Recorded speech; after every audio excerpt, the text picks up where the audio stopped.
What's up? What's up? This is another episode of Speak On It. I'm the host of Life Changer. I got a nice special guest with me today. My sister, legendary Lydia Ceasar in the building. I had to put the legendary. Legendary, the pressure. You're a living legend in my eyes. Thank you. In terms of being consistent, in terms of quality of the music, in terms of voice. That's awesome. Yeah, you legendary in my eyes. That's awesome. And that means a lot to me because consistency is like what I'm on like right now. I'd kind of say like that's like my word of the year is consistency. So to hear you say that lets me know I'm aligned. I'm doing it right. That's your word of 2020? That's my word of 2020 is consistency. Out of all what we've been going through, your word was consistency. That's a good word for this year. I think so. I really found that 2020 was a good year for me. I learned a lot. I had a baby this year, and it made me really put another, basically up my focus game. Yeah. So yeah, consistency all 2020. That's tough. Before we get started, though, Okay. before we dive into our conversation, because I got a lot of stuff I want to talk to you about. Okay. I just want to give a special shout out to my boy, Wavy Wayne. Hi. You know what I'm saying? If you're recording, if you're an artist, if you want any sound in the world, Yes. go holler at my boy. Go grab you a Wavy Wayne template. Yep, wavywayne.com. Hey, whatever you want to sound like. If you want to sound like Lydia Ceasar. He got you. If you want to sound like Lil Baby, if you want to sound like G Herbo, whoever you want to sound like, go holler at my boy Wavy Wayne. Shout out to my boy. He doing big things, man. Keep working, keep being great. That's my husband, so I feel. Yeah, that's why she was so hyped up. I agree. She I agree. hyped, extra hyped over Wayne. You know what I'm saying? Shout out to my boy, man. You doing good things, man. Yes. But let's dive into the conversation. Where do Lydia Ceasar come from? Where do I come from? Where do the little girl Lydia Ceasar come from? She's from Hollis, Queens, Jamaica, Queens. Hollis will always be special to me because naturally that's, where I'm born and raised. It's the city that made me. Yeah. And, man, that's where I'm from. And I also feel like I'm so New York. Like, I can't shake my city no matter where I go. Especially here in St. Louis, everybody's always like, where are you from? They know that I'm like from somewhere else. You're not from here. Yeah. So that's the city that created me, that made Lydia Ceasar who she is today. So yeah, all day. Did you grow up in a house with your mom and dad? Yes. You my did? mom, my dad. I have 2 sisters and a brother. People called us the Huxtables my whole life. For real? Yeah, because we have a real like a real family dynamic. They also called us the Seventh Heaven family because my dad's a preacher. So between them 2 shows, that's what all the kids and people would call us, the Huxtables or Seventh Heaven family. Because I guess sadly it's like odd to see a full-on family together doing vacation, and we had family night every Monday night, and very family oriented. And so yeah, I grew up with my mom and dad, and I'm grateful for that. Why do they say some of the great singers, dad be pastors? Or they sing in church? Or you hear that saying where they sung in church first? You know why? Because it's true. Church gives you an immediate stage when you're young. Like when I was from when I was a little girl, I was on stage singing. Yeah. And it's the pulpit and it's ministry, but it's still in front of hundreds of people from week to week. So I feel like you get your chops up in church too. You're in the choir, on the praise team, you got a lot of practice. So when you decide to make a career out of it, you're a little bit seasoned because you've had years of rehearsal at church. That's good. When was that moment where you felt like I can sing, I can really do this on a whole nother level? Man. Because you started singing in church? Right. And then I decided to make a career out of it. Right. In that process right there, because where do a young lady, young girl find themselves at when they thinking about, I can take this to another level? Well, Did you have a supporting cast? Yeah, well, okay, so first I will say this. When I was in the 4th grade, there was a production in my school. At that time, there was Joseph and the Technicolor Dreamcoat was on Broadway. And we did that in my school. Yeah. And when I really knew that I could sing for real is because they cast me as Joseph. It's a musical. And they cast me as Joseph, who's a man. But nobody in the school could do a whole entire play of singing except for me. And so that's when I knew that I had like a gift. When I got that role as a female, as a young girl, I was like, okay, maybe I can really, really sing, you know? So that's first. And then I just took that with me all the way throughout elementary into middle school. I always sang at the talent shows.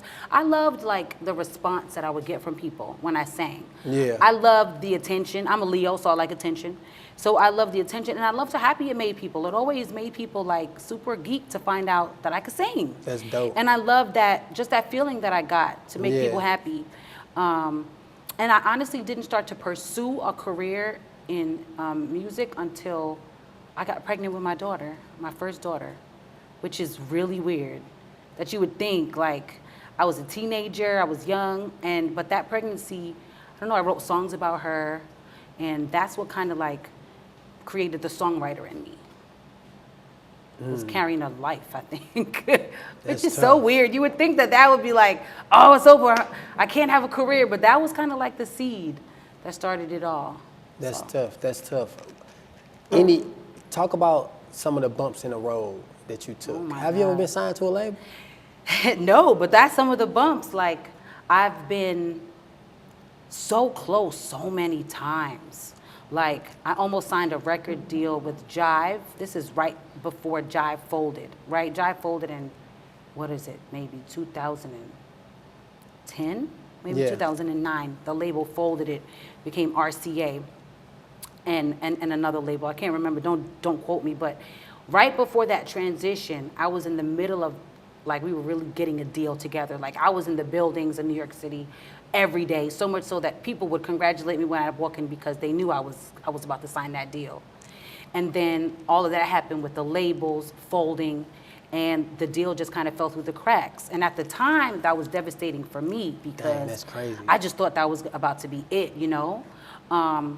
In hindsight, I'm grateful because you never want to sign to a label that's about to fold because you can be shelved, and you can just, you know, kind of lose your momentum or whatever you created, and then you're stuck because you're in a legally binding agreement.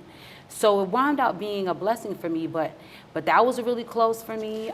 So speak on that very moment when you found out that the deal didn't go through. That moment right there, that for this your singing career. Right. Was it any doubts right there? Of course. Because of course this deal is on the table. People are saying congratulations. Oh, of course. And then it don't go through. It was mad doubts, depression. You know, I've had doubts throughout my whole career. So what's some of the stuff you started doing when you talk about depression and stuff like I would that? just say, like, for me, depression just looked like just being real sad, you know, feeling like I don't know what's next, or I never had a plan B, you see? So when things like that happen for me, it's almost like I don't know what's gonna happen, like, why has this happened to me, or why am I not as visible as people saying I should be? People call me a star. Why? How come I'm not like a real star that everybody knows about? You know, it makes you doubt your talent, your abilities. But one thing I will say that I've always been is very resilient, because I've had a lot of moments like that. Like, I did the X Factor and made it all the way to Miami. They booked you a flight to like the round 2 where you go, like, I mean, I sang for Simon and L.A. Reid and Britney Spears and all of them on the big stage, the big TV moment that everybody has. I had that. And I sang my song St. Louis. So you got the feeling. But nobody got to see it. That's the saddest part. Like, I did it. L.A. Reid was like, you are why we have these competition shows. Artists like you. Britney Spears was like, oh my God, you're such a superstar. You're amazing. You really acting like that right now? No, like, seriously. This is how it was. It was like, it was that. That's crazy. I would say that moment was probably harder than Jive for me, because I really felt like the world was about to see me for real, because I was about to be on one of them big shows. So that was one of the moments where you felt like, I made it. Yes, and then what happened was I made it to the next round. You know, they say you made it, like, like in American Idol, you made it to Hollywood. I made it to the next place, which was, instead of going to Hollywood, they flew us to Miami, and we stayed at the Fontainebleau, gorgeous hotel. Everything was so dope. I sang again there, did a phenomenal job. I was just like so excited about this. And when the first round of cuts And by this time, there's maybe 50 people altogether. The first round of cuts, they eliminated me. And that hit me like bricks, like, because it's over. It's like the rug pulled out from under you, you're going home. You want to flight home the next day. So you go from feeling like a celebrity, the producers treat you like a celebrity, they pamper you, you in a fly hotel, you get everything that a celebrity would get, and then you get eliminated, and it's over. Like, get your stuff out of all this good hotel, out of the good hotel, Get the out. good treatment. Go home. Go home to and see what happens. You never know. Like, so then what happened was I had to wait to see when the show aired. At the end of that whole filming, they have to film the rest of the season. And I had to see, okay, if nothing else, I hope to God that they play that audition. But I knew that they weren't going to play it. Because if they played it, people would have seen it. and they would have been like, what happened to that girl? Yeah, I tripped. And it's politics, because during the show, they asking me questions. Do you have any drama you can tell us, like, about your family? Like they want, like, A perfect person. no, not perfect, drama. They A want drama. mess. So it can sell. That's deep. The producers is like, so tell me about your life. And I'm telling them about my life. And they're like, can you think of anything dramatic or, like, were you ever abused? And they prompted me with these questions. I'm like, nah. I ain't finna sit gonna here get on raped, TV. though, I ain't about to get on TV talk about I've been abused or say anything that didn't really happen, because then I'm Right. gonna look like a fool. Right. And so the people who usually make it through have some kind of story. Not that I don't have a story, but my story is not like, I grew up in a great household, 2 loving parents. I can't say nothing. I can't say anything really wild for y'all. You turned out well, by the way. Thank you. So that was a really hard one for me, because just to know that nobody was going to see that, and knowing what they said to me, and during that audition, you're in a stadium. I was in a stadium in North Carolina in front of thousands of people, everybody screaming and cheering. It was everything I ever dreamed of as an artist, and nobody got to see it. And so That's something you still think about? I'm really over that. I think about it, but not like in a sad way, because I've learned so much. I've seen so many people go through this. So many talented people. Like, I know that it's not me. It was, okay, here's what I'll say. I've learned not to take rejection personally, because most times in this field, people rejecting you has nothing to do with you. Nothing to do with you. It's because Wow. you weren't what they were looking for at the time. So there's a slot that needs to be filled. They need XYZ. You are ABC. ABC is amazing, but they don't need that. They need XYZ. So you can't internalize that you didn't get picked for that role, for that group. Or you wasn't talented enough. It's not or that. you wasn't gifted. It's not that. It is, you didn't fit the mold, especially when you know you have the talent. Like, I know I'm gifted. I know that God has blessed me. I know I'm supposed to be doing what I'm doing. I know it. I know that I'm supposed to share my gift and my light with the world. So when a position like that falls through, I've learned, and I didn't always know this, I have learned that it is not personal. It's not about my gifts or my talents. That wasn't mine. That's It wasn't tough. my opportunity. It was That's for good. somebody else. That's some good stuff. So That's good. That's and real good. that's so important, especially Yeah, in this field, that's because good. if you don't have that, you will lose it. Because there's more no's than yeses in the entertainment field. Way more no's. One more thing. One more thing that was like that, Yeah. The Voice, very similar. They called me to be on that show.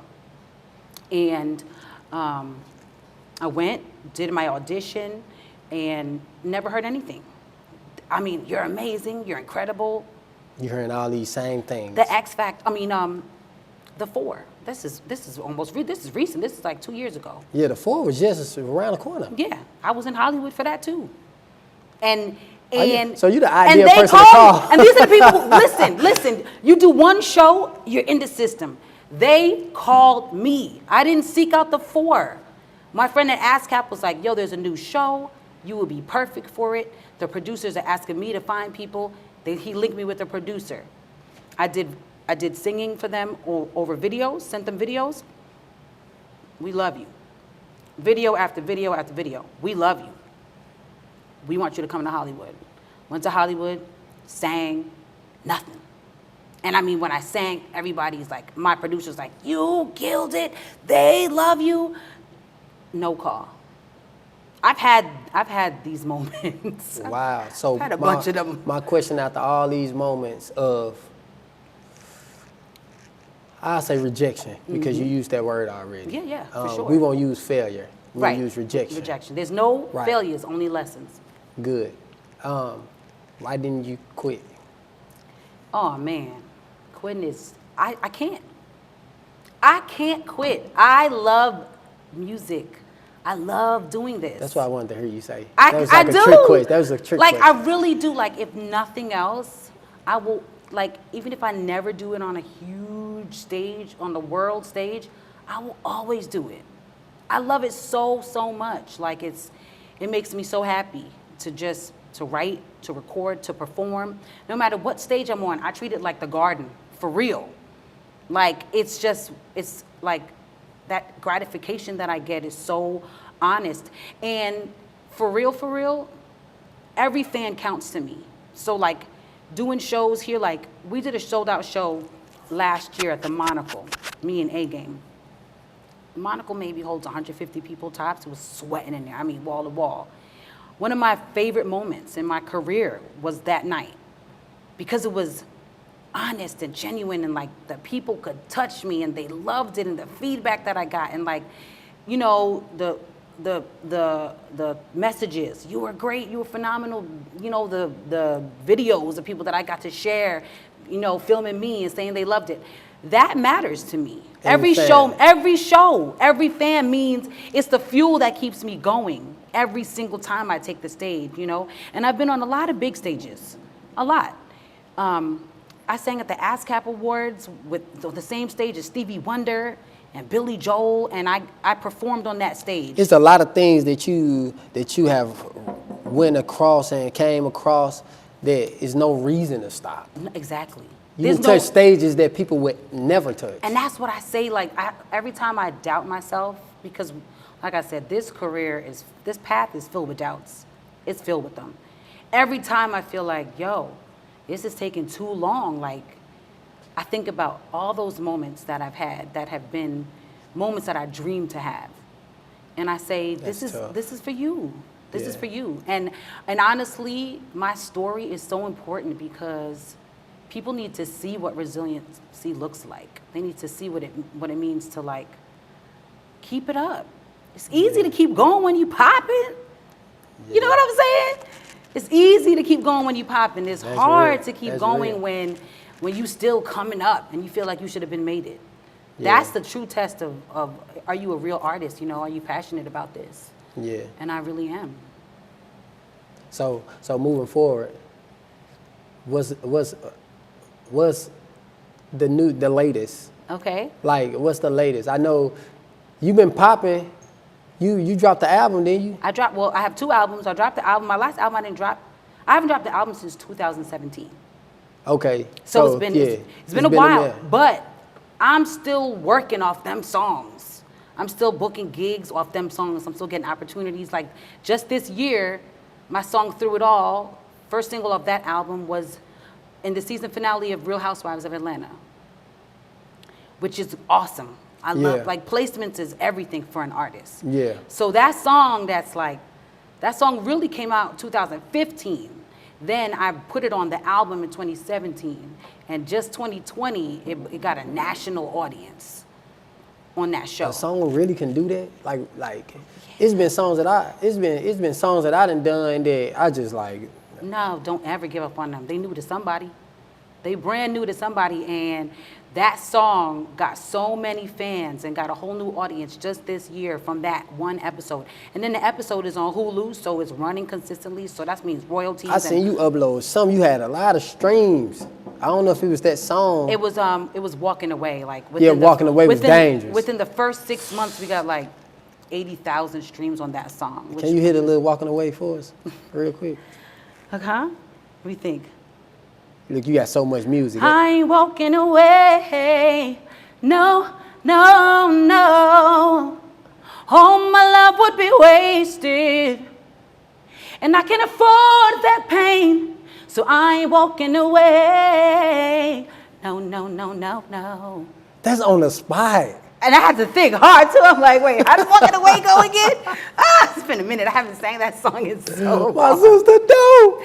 Thank Hey, you dope. Thank you. You is really dope, man. Aw, thank you. And St. Louis embrace people outside of St. Louis for some reason. They embrace people Do they? outside of St. Louis. Yeah, more like so, that. more so. No other state, I don't think, do that. Yeah, I mean, Because you go to other states and they really they support lifting their up. home team. There you go. Like But I you went know to what Atlanta, they playing nothing but Atlanta Oh, yeah, artists. for That sure, some for artists I sure. never even heard. Yeah, and that's And you not come good. here, they playing Atlanta artists. I'm like, Right, that don't make no sense. we don't got 2 artists from St. Louis that's on the radio right now. Right, you got Nelly. And, We don't got Nelly and on the I radio. mean, not right now, but I'm saying Nelly will forever have the love of St. Louis There you go, Nelly, because he popped. Nelly did what he's supposed to do. It was Right. artists that popped, but when they popped, they didn't know how to rebound from that. Right, Like, right. You know, like that pop, it go up and then it come back down. Right. Like Nelly, when it went up, he It kept stayed it up. Yeah. There you go. It Stayed. stayed up there. He Yeah. ran across the right people that he needed to work with and all that. Nelly you makes know. St. Louis look good too, so I can see why people support him because he's You know, he's a lot of people don't like Nelly here. I understand, but everybody outside of here But you know why though? love Nelly. Have you ever heard why? Why people don't like him? I think because if I had to They guess, they should. There's not a reason to not like him. Okay. So guess. I was gonna say maybe because he hasn't reached back and pulled anybody else with him. Yeah, that's what they say. That's the number one thing. But who is that man to come back and reach back to somebody who? Now give back. It's artists here in your city. Right. You know what I'm saying? If it's some talent like that here, which I think it is, then It pull is. them. But you don't have to pull nobody that's doing drill music. Right. You don't have to pull nobody that's doing. You know what I'm saying? Right. But at the same time, he don't even host like auditions to try And I to think do that's something. right, and I think that's why because So but in reality, he don't have to. he don't owe anybody nothing. My man's worked hard for his. I'm trying to tell you, and that's what That's I tell it. people all the time. Yes. Do you feel that you have to go back to New York to give back? Well, first of all, New York does not need anything from me.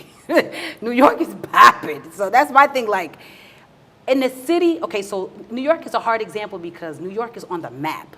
Heavy. Yeah, New York. New York been got popping a for years. gazillion artists that Yeah. came out of New York. And now also what I will say about New York is a lot of people go there to fulfill their dreams and then blow up. You know what I mean? So it is a city of transplants. Heavy. Is it hard to blow up? Because if you got all this talent, yeah, it's I like mean- a competition. Yeah, but there's so many opportunities. What I will say that I noticed about New York versus St. Louis. New York is a major market. Everybody's working in New York because everybody's collaborating. Everybody. Working together. Yes, it's the littlest big city in the world. Like if you in the industry of New York, you know everybody in the industry. Y'all all in sessions together. Y'all is quarterbacking, hook sessions and vocal sessions and shows. I can't do this gig, but Everybody's sharpening my everybody homegirl else. can. Right, everybody is working together, and the city is thriving because of that. I don't get that energy here in St. Louis. I feel like when people reach a certain level, they want to keep it. They want to They don't want to get a blueprint. no. And that's, to me, what will hold a city like this back because let me tell you, it's mad talent. Like, I was shocked to see so much talent. You know, we did the showcase, the center stage showcase with all different artists. Yeah, it was all type of artists. coming through 96 there. artists we put on the stage just last year alone, 2019. Mad talent. And I feel like people who have made it, are higher up, don't necessarily bring everybody in. And that's how you all will eat and thrive is by paying it forward. That's so important. That's what all the big cities, LA's doing the same thing. Everybody's working. If you can't make a gig, you're going to put another person who can do the gig on because there's enough food for everybody. And I think maybe people feel like there's not enough opportunities in St. Louis to be sharing it like that. But that's the only way that more doors are going to open because then other people are going to become more visible. And, as soon as one person pops from a city, the industry come looking for that next talent from that city. Because even with Nelly, Nelly popped, and then Chingy popped too. Like not too long after him, you know. And it could keep going if people really push the work. You know, push the work, pump it throughout the city. Everybody needs to be working and needs to be visible so that somebody can take off, and then other people can follow. There you go. I like since I've been doing this, I done had like at least 100 people that's doing podcasts or something start following me. Nice. And I just posted the other day, I'm thinking about doing a podcast link up. Okay. Where like I invite like multiple podcast hosts or whoever, and we come together and talk about the industry, talk about the podcast industry. How can we help each other and stuff like that. Become more visible. I didn't get not one person that hit me up. Really? You see, and that's like and these the same people who hit me up and be like, man, your stuff dope, bro. Like da da da da. I want you on my show and da da da da. You know, sorry. And they watched it. Here's the thing, when you think about it, logic tells you. I'm gonna just use this as an example. Peloton, the workout bike came out, right? Dropped. Every commercial I see now is another bike like that. There's a whole company called Echelon. Okay, you got Peloton dropped. Echelon. Then Echelon came out. It's the same thing. Okay? Then there's the mirror. See yourself in the mirror. It's a new workout thing. You look in front of the mirror, you work. All these at-home workout things have dropped. Yeah. And they all eaten. There's room for everybody. That's the point. There is room for everybody. You may use Tide. I may use Gain. He may use Tide Pods. He may use Snuggies, you know, Huggies, I mean, whatever. Snuggles. They all eating. They all getting paid. They all getting paid. Everybody has their favorite. You may like McDonald's, Burger King, White Castle. I mean, the examples go on and on. The examples goes on and on. So crazy. why we act this way about our music and our talent, it makes no sense. Because there's billions of people in this world. You can put your friend, you can share your friend music. I promise you. It's not gonna take away from your music if you share your friend's music. That's not gonna affect you in a negative way at all. And that is why people don't make it, like, because karma. Sharing is important. How are you gonna not share people's music, but you expect people to share yours? They're not going to. That's true. That's true. You know, so we gotta get out of that mind frame of like hoarding the fans and hoarding the opportunities. There is enough space for everybody. Personal question. You was pregnant when the coronavirus hit. Yes. Like soon as it hit, you was like pregnant. I was like pregnant. You was like pregnant. Yeah, I was like I call my baby a COVID baby. That's what she just because she was born in the middle of this madness. She a COVID baby. Yes. So, what was you thinking?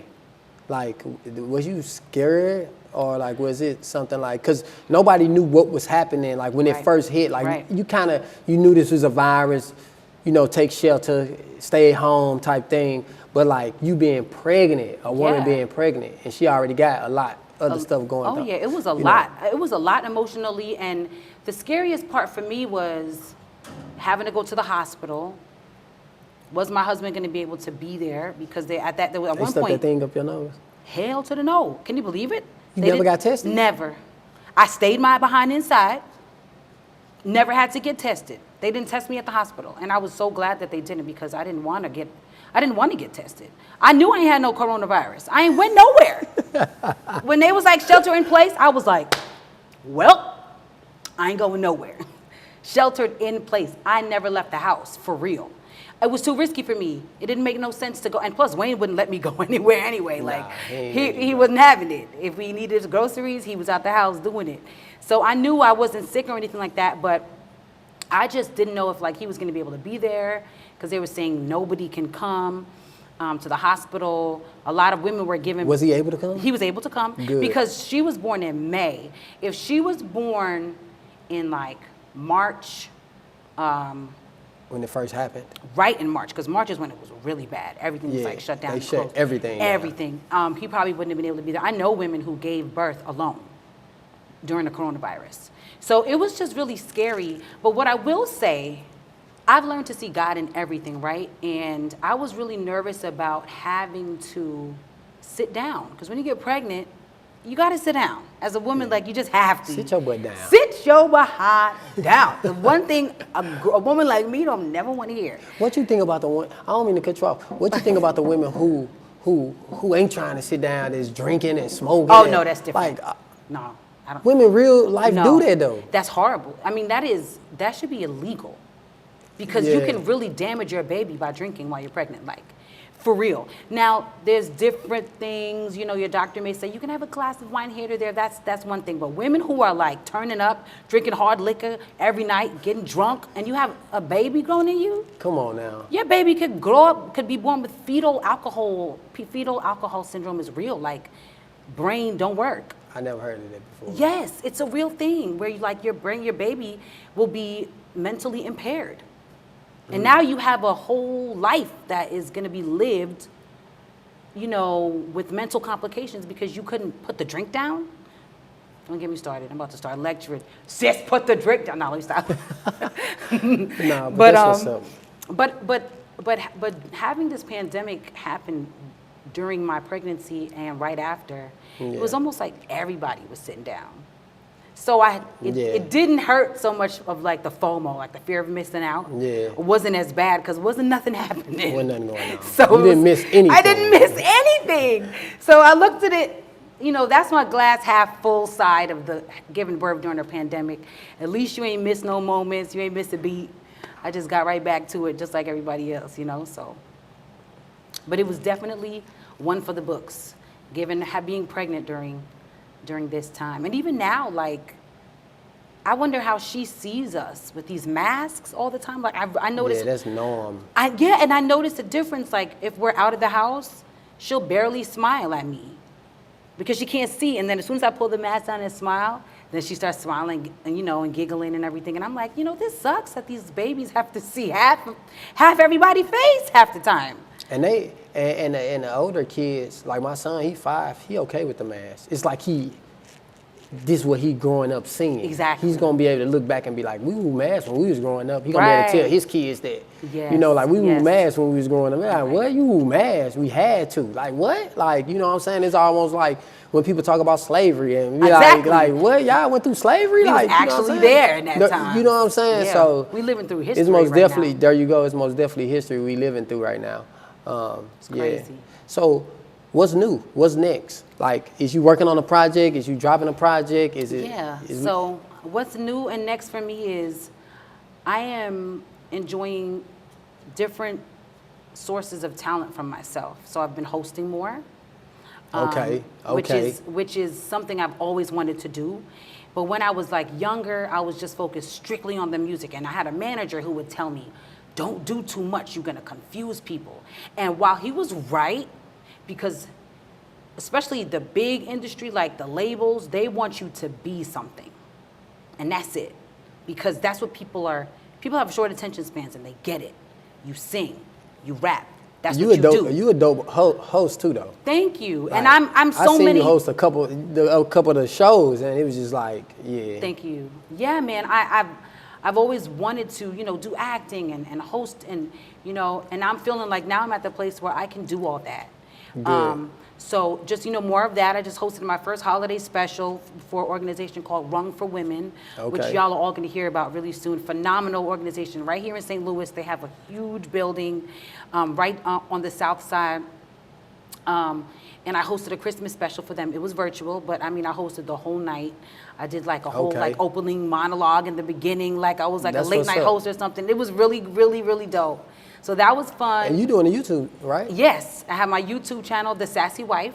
So that's like all things relationship. All things just new, and you just being versatile with and all me your just gifts. me talking That's about good. That's me good, just talking man. about love and life and I watched one of them before. relationship tips and I stuff. watched So one of 'em. yep, I have that, and then I'm also doing like storytelling, which people may be like, "What the heck is storytelling?" Man, Like, that's dope. there's Like, a whole like world that's out what there. that's what Kobe was getting off into, the storytelling. That was crazy. Yeah. So I did a show called The Moth, which is this is another testimony. Like The Moth is the biggest storytelling platform, and my first story ever was on The Moth main stage. Like people who were on that same bill as me were like, "How did you do this?"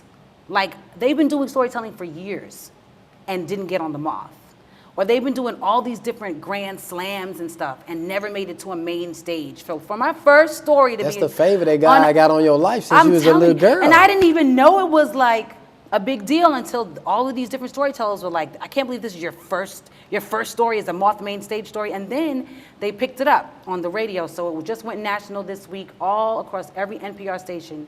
450 stations worldwide played this story. And I'm getting people from all over the world reaching out to me like, I loved your story. And I told my story about getting pregnant when I was a teenager with my daughter and being a preacher's kid and all that. Yeah.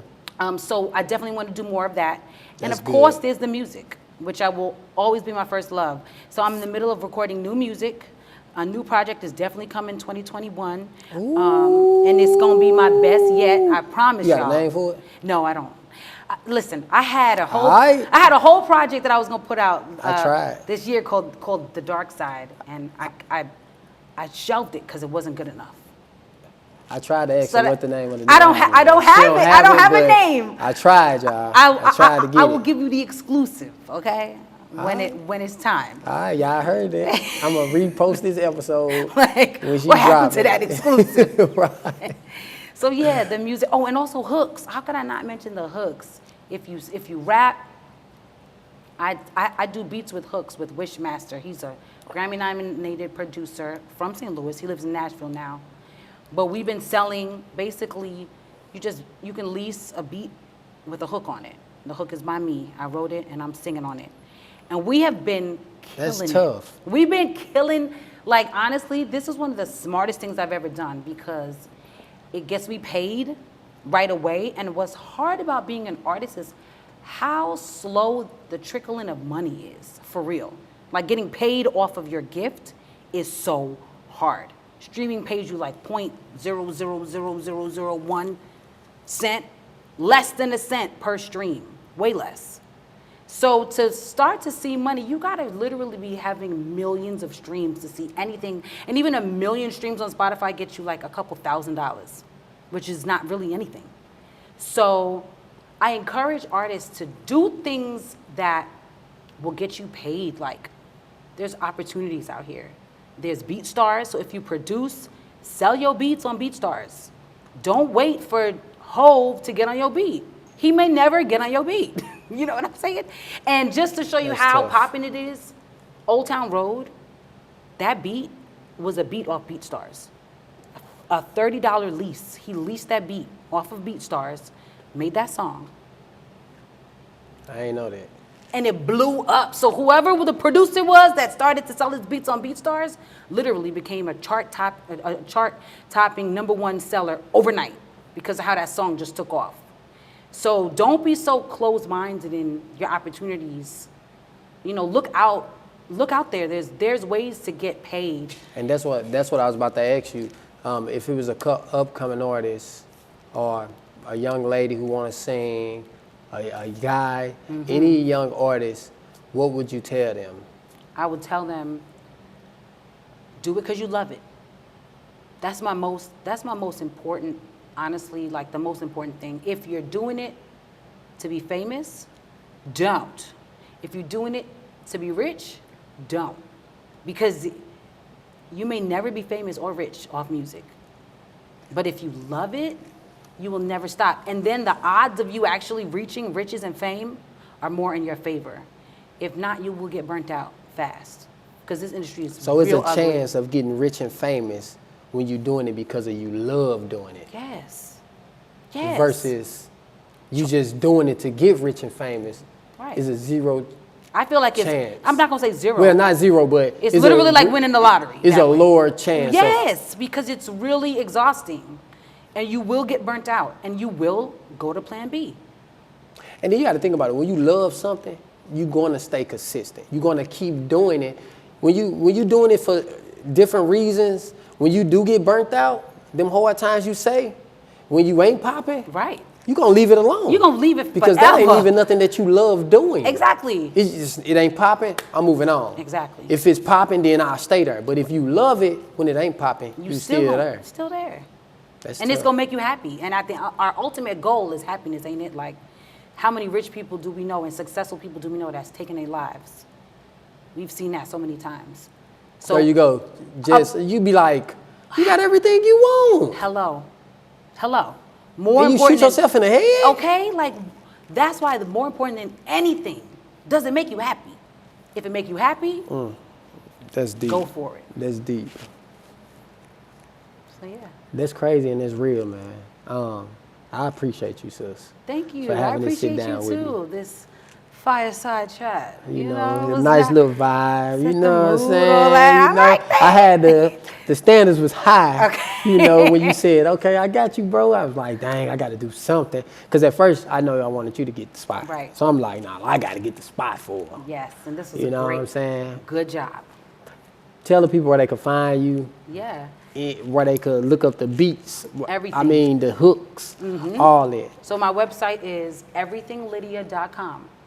Literally, it's a one-stop shop for beats with hooks, the YouTube, my earrings. I didn't even shout those. I design accessories. City on the Hill. I made these. You can buy the earrings on the website. Everything that I do is on everythinglydia.com. She just gave y'all a flatout.com and didn't even say nothing else to y'all. I know, because you can find the Instagram, the Facebook, everything on there. So that's why it's called Everything Lydia, because it's your one stop.